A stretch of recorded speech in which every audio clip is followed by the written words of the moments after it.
The storm broke over the small village of Alarin like a dam unleashed. Rain hammered the dusty roads into rivers of mud, while thunder cracked overhead like an angry god. Miriam tightened her old scarf around her head and hugged her tattered sweater closer. The plastic basin she used to cover her wares was no match for the storm, but her mind wasn't on the market today. She needed to get home before the floods came. As she struggled against the roaring wind, she passed the old taxi stand, long abandoned since the new road diverted traffic away from the village. And there, slumped under the crumbling shade of a broken shelter, sat a man.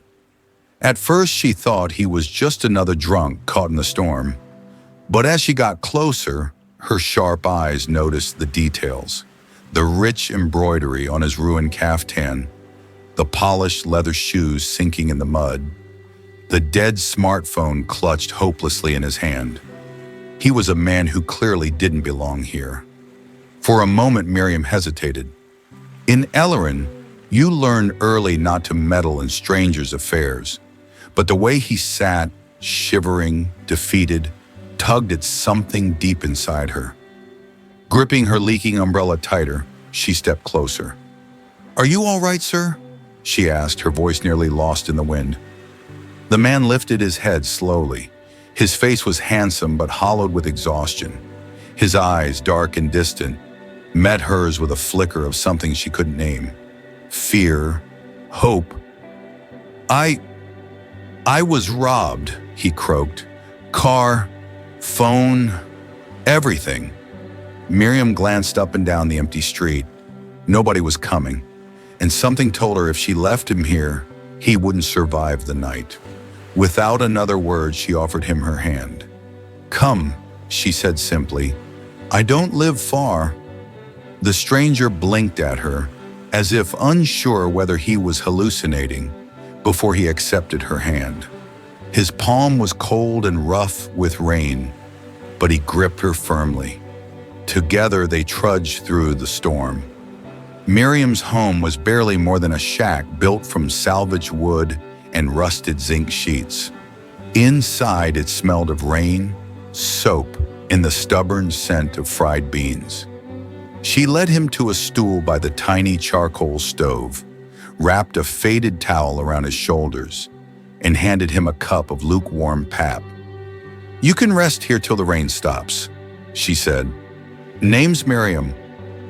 The man nodded stiffly. "Farouk," he murmured. She didn't press him for more. In her world, people carried wounds bigger than names. Instead, she worked quietly, stoking the fire, drying their clothes as best she could, humming a hymn under her breath. Farouk watched her with quiet fascination.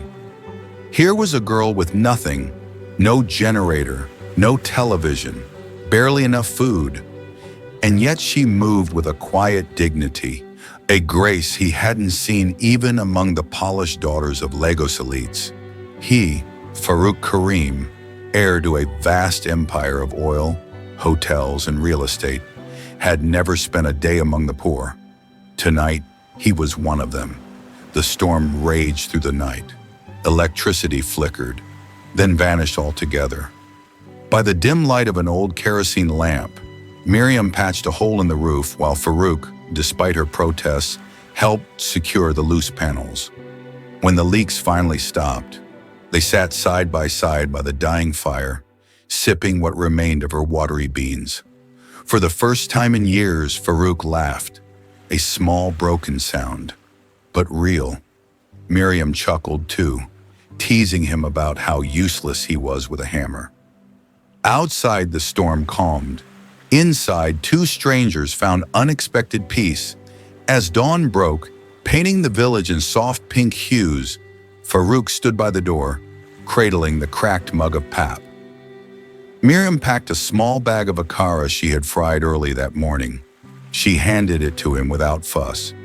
"You'll need strength," she said. "Thank you," he whispered, his voice rough with emotion. He wanted to tell her everything, who he was, what he had lost, what he was running from. But something held him back. In her small, honest world, he wasn't Farouk Karim the billionaire. He was just Farouk, and for the first time that felt enough. Miriam smiled faintly. You don't owe me anything, Farouk. Sometimes helping someone is enough. He stared at her astonished. All his life, favors came with prices, alliances, betrayals, expectations. Miriam asked for none of it. As he stepped out into the damp morning, Farouk knew one thing for certain. He wasn't ready to leave. Not yet. Days turned into a week, and somehow Farouk stayed. He helped Miriam with odd repairs around the shack, fixing the sagging door, patching leaks, even sweeping the front yard. Villagers, at first suspicious, slowly grew used to seeing the well-dressed stranger with the calloused hands and shy smile. To them, he was just Miriam's visitor, nothing more. In a village where everyone knew everyone's business, it was a miracle nobody dug deeper. Farouk marveled at how life slowed down here. Gone were the buzzing phones, the roaring engines, the endless meetings. Instead, there were simple things: frying a kara at dawn, mending fishing nets, washing clothes by the river. He found himself laughing more, sleeping better, eating food made with love instead of presentation. But even paradise carried shadows. Every night, Farouk's mind returned to Lagos, where chaos surely brewed. His absence wouldn't go unnoticed. Layla, his fiancée, an ambitious socialite hungry for status, would be furious. And his father, Alhaji Karim, a titan of industry feared across the continent, would move mountains to drag him back. Still, he stayed. He stayed for the easy way Miriam smiled at sunrise, for the pride in her voice when she talked about her late mother, for the way her laughter made his burdens feel lighter. He stayed because, somehow, the boy who had lost himself in skyscrapers and suits had found his soul again in a broken shack by the river. One market day, Miriam invited Farouk to help her sell her beadwork and handmade soaps.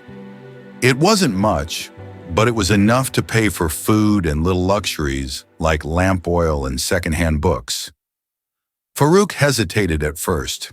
He had never hawked anything in his life. He didn't even know how to haggle properly. But one look at her hopeful face melted his pride. "I'll try," he said, grinning sheepishly. The market was a riot of colors, smells, and noise. Children darted between stalls, shouting greetings. Women with broad smiles balanced baskets of plantains on their heads. Miriam's small stand was tucked between a yam seller and a woman selling scarves. Under the shade of a frayed umbrella, Farouk awkwardly helped arrange bracelets and soap bars while Miriam called out to passers-by. At first, people barely noticed them. But when Farouk cracked a joke about how the soap could make a goat smell like a prince, laughter erupted. Soon their stall was swarmed. Miriam watched him, her heart pounding strangely. There was something odd about Farouk, his accent, the way he counted change neatly, the way he thanked every customer with a slight bow. He wasn't like anyone from Alarin. But unlike the rich boys who occasionally passed through the village in tinted jeeps, Farouk didn't carry arrogance. He carried mystery. As the sun dipped low and they packed up their earnings, a chill ran through Farouk. Across the market square, a woman in a sharp Ankara dress stood snapping photos on her phone. She wasn't a villager. Her manicured nails and sleek handbag screamed city life. Farouk stiffened. He knew that posture, that calculated glance. Paparazzi, or worse, Layla's spies. He said nothing to Miriam, but his heart thudded painfully. He had tried so hard to disappear, and now his past had found cracks in his new life. That evening, Miriam noticed Farouk's silence as they sat by the fire. "You're troubled," she said gently, handing him a bowl of steaming okra soup. He shook his head, forcing a smile. "Just tired," he said. But she wasn't convinced. People who carried heavy hearts always thought they hid it well. Meanwhile, in Lagos, Layla was furious. The moment she realized Farouk was missing, she unleashed a quiet hunt across the country. Not because she loved him. No, love had nothing to do with it. Layla loved what Farouk represented: wealth, status, an empire she could sink her painted claws into. When her men tracked him to Ellerin, Layla's lips curved into a cold smile. A fishing village? How perfect. A small, pathetic girl from nowhere? Even better. This would be easier than she thought. In the days that followed, Farouk and Miriam settled into a rhythm. They cleaned, cooked, fished, and sometimes simply sat by the riverbanks, tossing pebbles into the swirling brown water. Miriam found herself smiling more often, her heart betraying her with soft flutterings whenever Farouk brushed past her. She told herself not to fall. Strangers always left. Dreams in her world were made of smoke. Still, when he looked at her with that quiet, aching admiration, her resolve melted a little more. Late one night, as they sat outside under a sky spattered with stars, Farouk turned to her. "You saved me, Miriam," he said quietly. She laughed, shaking her head. "You're the one who patched my roof and painted my door." "No," he said, voice low and raw. "You saved me from myself." The words hung between them, trembling, fragile. But before either could say more, a sleek black SUV rolled silently down the muddy path toward the house. Its headlights sliced through the night like a blade. Miriam frowned. Farouk froze. Out of the shadows stepped Layla, dressed like a queen out of place among the dirt roads and broken homes. And behind her, Miriam's heart faltered. Farouk's face was ashen, guilt crashing over him like a wave. Miriam didn't need anyone to tell her. The stranger she had sheltered wasn't just a lost traveler. He was a prince in disguise, and the storm she thought they had outrun was only just beginning. Miriam stared at the elegant woman stepping out of the SUV, her high heels sinking into the muddy ground with an angry squelch. Layla didn't even glance at the house. Her sharp, beautiful eyes were locked on Farouk like a hawk spotting wounded prey. "Farouk Karim," Layla said icily, ignoring Miriam entirely. "We need to talk. Now."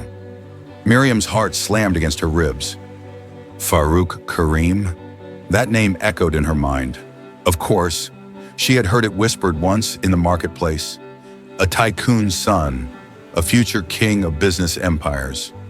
And she, the girl who sold beads for a living, had let him into her home without a clue. Farouk's shoulders sagged, not in fear, but in something worse: resignation. He turned to Miriam, his voice thick with apology. "I'm sorry I didn't tell you. I needed to breathe, Miriam. I needed to live without all this." Miriam said nothing. Words were useless against the rising tide of betrayal swelling inside her. "You!" Layla snapped, jabbing a manicured finger toward Miriam. "You think you can keep him? You think someone like you belongs in his world?" Miriam stiffened, fists curling at her sides. But Farouk stepped in front of her like a shield. "Enough, Layla," he said, steel creeping into his voice. "This isn't your business anymore." Layla laughed coldly. "You think you can disappear into some mud village and forget who you are? Your father is furious. The board is in chaos. Investors are panicking. And here you are, playing house with a..." She stopped herself, but the poison hung in the air. Miriam's chest tightened. She had faced hunger, storms, loneliness. But humiliation burned differently. "You have 3 days," Layla continued, "to come back to Lagos, fix your mess, and salvage your name, or everything your father built crumbles, and you with it."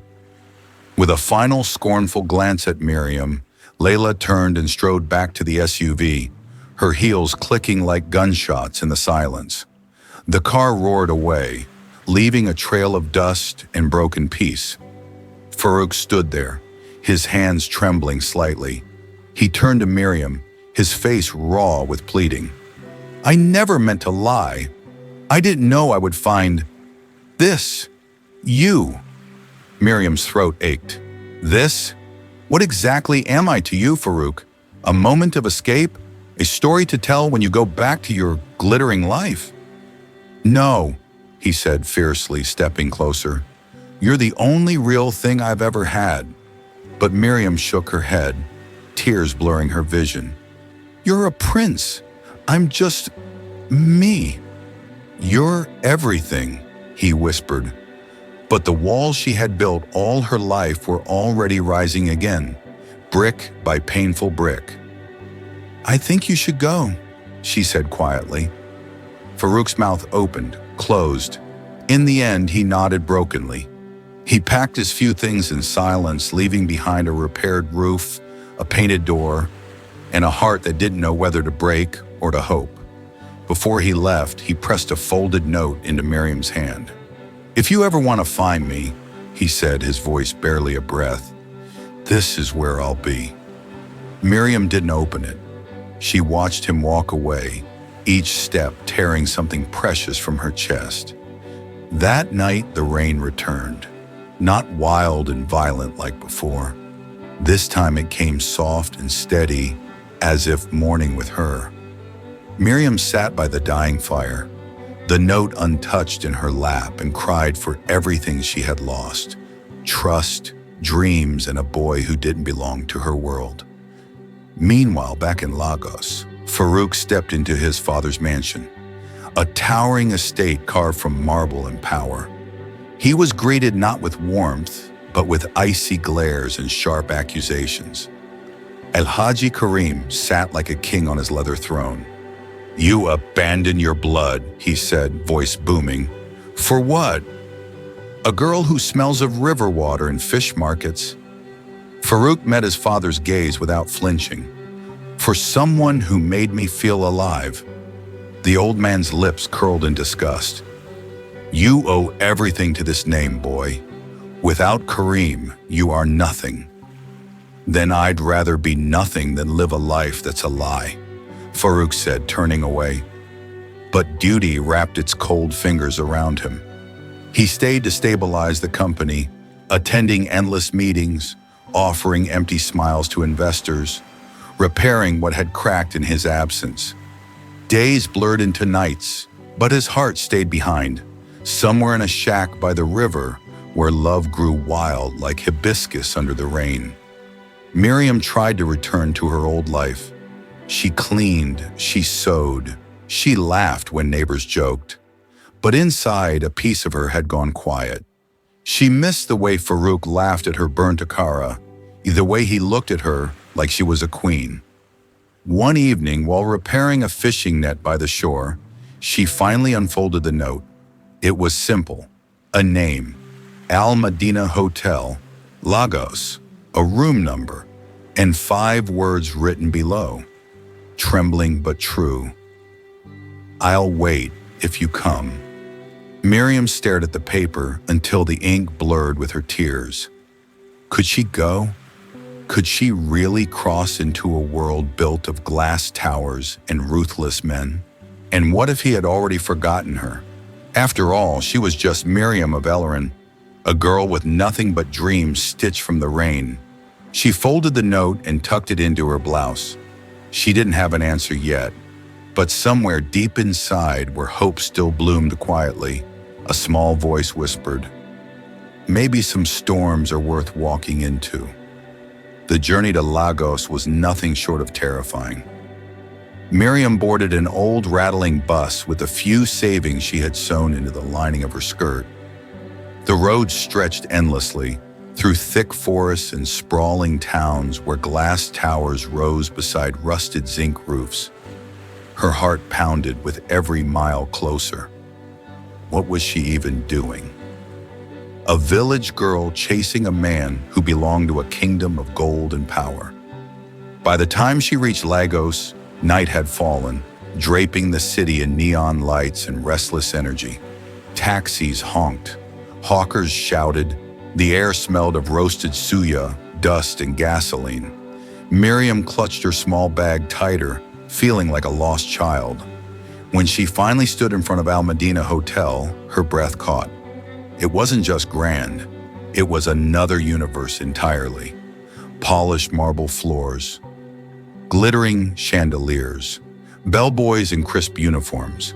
The guard at the gate eyed her with suspicion, his gaze lingering on her worn sandals and simple Ankara dress. "Can I help you?" he asked stiffly. "I'm here to see someone," she said, her voice wavering. She showed him the note. To her shock, the guard's expression softened slightly. "Wait here," he said, then disappeared inside. Minutes stretched into eternity. Miriam's palms sweated. Every instinct screamed at her to run back to Ellerin, to the familiar river banks and peeling zinc roofs. But before she could lose her courage, Farouk appeared. He looked different, sharper, dressed in a tailored navy blue suit that clung perfectly to his tall frame. Yet when he saw her, something cracked open on his face, pure, unfiltered joy. "Miriam," he breathed, striding toward her. Before she could think, he wrapped her in his arms, lifting her off the ground. The warmth, the strength. It was real. It was him. "I wasn't sure you'd come," he whispered against her hair. "I almost didn't," she admitted, blinking back tears. He set her down, cupping her face with trembling hands. "I'm sorry," he said, "for all the lies, the half-truths, for dragging you into my mess." Miriam shook her head. "I'm here because I wanted to be. No one forced me." They stood there for a long moment, two broken souls holding each other against the rushing tide of the world. Farouk led her inside, ignoring the curious stares of the guests and the disapproving looks from the staff. To him, Miriam wasn't a girl from the river anymore. She was the anchor that had kept him from drifting into darkness. Upstairs in his private suite, they sat by the window overlooking the shimmering lagoon. Farouk poured 2 cups of hot tea with hands that still trembled slightly. "I have to tell you everything," he said, and he did. The family empire built on oil, politics, and power. The arranged engagement to Layla, planned since childhood to merge fortunes. The growing suffocation, the feeling that he was being sculpted into a machine instead of a man. "I ran away the night before the engagement party," Farouk said bitterly. "I just took my car and drove. No plan, no destination. I just wanted to be free." "And then the rain," Miriam whispered. He smiled softly.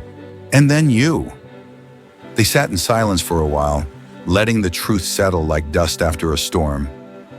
"But Farouk," Miriam said slowly, twisting the hem of her dress. "Your world, it's not like mine. I don't belong there." He reached across the table and took her hands. "Then I'll build a new world," he said simply, "one where we both belong." Miriam wanted to believe him. Every part of her heart screamed to believe, but the fears planted by poverty, watered by years of abandonment, were harder to kill. "What about your father?" she asked. "And Layla?" Farouk's jaw tightened. "My father only sees legacy, not happiness. As for Layla," his eyes darkened. "She's not done yet." The next morning, that truth became painfully clear. Miriam awoke to find herself on the front page of nearly every tabloid. Billionaire's mystery village girl revealed. From fish markets to 5 stars, Farouk's secret romance. Paparazzi swarmed the hotel lobby. Cameras flashed. Reporters shouted questions. "Are you after his money? Is this a scam? Are you pregnant?" Miriam shrank back in horror. Farouk appeared by her side in seconds, shielding her with his body. He glared at the reporters. "She's off limits. Back off. But damage was already done. The world they had hoped to hide in had exploded into spectacle. Farouk hustled her upstairs and locked the door behind them. His face was a thundercloud. "Layla leaked this," he growled. "She's trying to force me back through shame." Miriam sat on the edge of the bed, hands trembling. "I can't live like this, Farouk. Cameras, lies, attacks." He knelt in front of her. "Then let's leave. Right now." "Leave? Where?" "Anywhere. Somewhere they can't find us." Miriam searched his face, heart aching with love and fear. Could she walk away from everything she knew? Could he? Before she could answer, a sharp knock rattled the door. Farouk stiffened. "It's me," came a deep, cold voice. "Al-Haji Karim." Farouk rose slowly, rage simmering beneath his calm exterior. He opened the door. The older man entered, his expensive agbada trailing across the carpet like a dark cloud. His eyes flickered to Miriam. Disgust, calculation, dismissal. "You," Al-Haji Karim said, voice like steel, "have one chance. End this madness. Come home, fulfill your destiny, or lose everything." Farouk crossed his arms. "I'd rather lose everything than lose her." Al-Haji Karim's face twisted into fury. "You'd destroy a dynasty for a village girl?" "No," Farouk said, his voice steady. "I'm saving myself." Silence crackled in the air. Al-Haji Karim sneered. "You'll regret this." And with a swirl of silk and rage, he left. Farouk turned to Miriam. "Pack your thing," he said softly. "We leave tonight." Miriam stood, heart pounding. She didn't know where they would go. She didn't know what storms waited ahead. But when Farouk reached out his hand, she placed hers in his without hesitation. Because sometimes, love wasn't about certainty. It was about choosing to walk into the unknown together, and they chose each other, again and again. They left Lagos under the cover of darkness. Farouk drove an old pickup truck he bought from a fisherman, while Miriam sat beside him, clutching a small bag of clothes and dreams. The city lights faded behind them, swallowed by the thick night. Ahead, only endless road and possibility. They traveled for hours, winding through dusty roads, sleepy towns, and vast stretches of forest, until they reached a place forgotten by the world, a small fishing village called Ileri. The sea sang to them as they arrived, its waves breaking gently on golden sands. No paparazzi, no flashing cameras, just fishermen casting nets and women peeling cassava by smoky fires. They rented a small house with cracked walls and a roof patched with old zinc sheets. It wasn't much, but it was theirs. Here, Farouk wasn't a billionaire. He was just a man in love. They settled into a new life slowly. Farouk learned to fix fishing nets, barter for smoked fish, and build furniture with his own hands. Miriam reopened her beadwork stall at the local market, her colorful jewelry soon attracting the admiration of the entire village. For the first time, they breathed freely. No suits, no boardrooms, no threats hanging over their heads. But peace wasn't without cost. Farouk's former life haunted him like a ghost. His phone buzzed constantly. Calls from his father, from lawyers, from Layla, all unanswered. Threats came.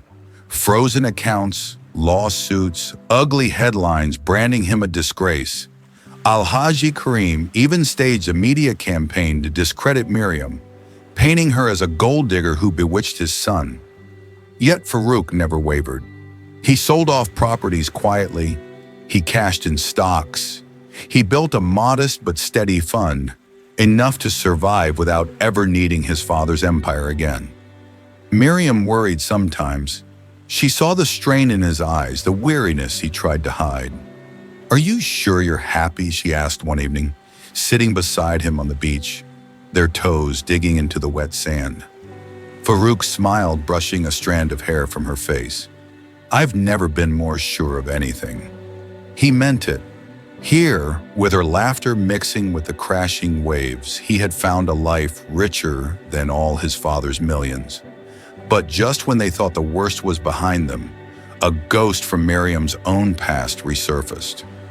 One morning, a scruffy boy delivered a letter to their home. No stamp, no signature. Inside was a single sentence.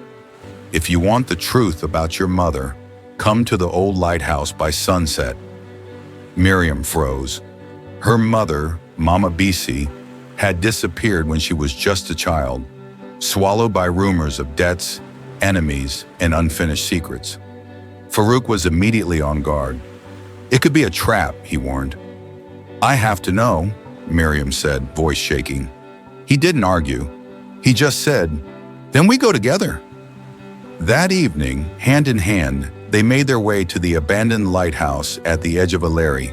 The sun bled into the sea, painting the sky in fiery gold and blood-red hues.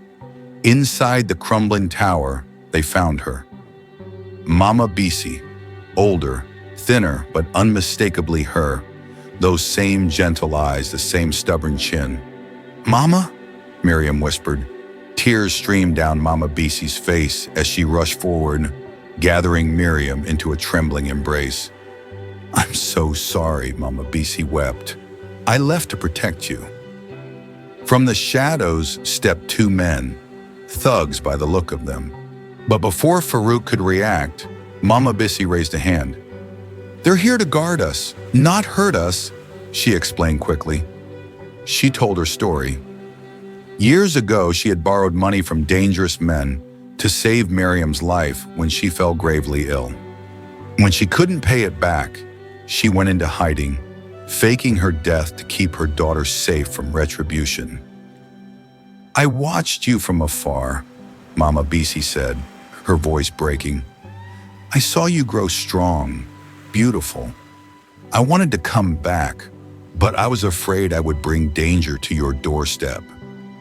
Miriam clung to her mother, sobbing. Farouk's heart ached at the sight, but also swelled with pride at the woman he loved. You don't have to run anymore, Farouk said firmly. You have us now. And they meant it. Together they returned to their small home. Mama Bisi moved into the spare room, and for the first time in years, Miriam's family was whole again. It wasn't a life of luxury.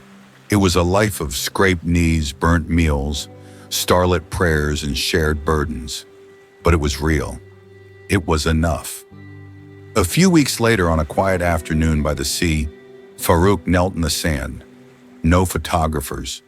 No gold rings that cost a fortune. Just a simple silver band he had made himself, hammered into shape under the village blacksmith guidance. Miriam, he said, voice thick with emotion. You found me when I was lost. You gave me a home when I had none. You loved me when I had nothing to offer but broken pieces. Will you marry me? Miriam laughed through her tears, nodding furiously. Yes, Farouk. Yes, 1,000 times. Their wedding was a simple affair. Women pounding yam in colorful wrappers. Men laughing over palm wine. Children throwing flower petals plucked from the bush. No designer gowns.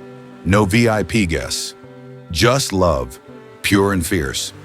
As they exchanged vows under a makeshift canopy woven from fishing nets and hibiscus flowers, the village cheered.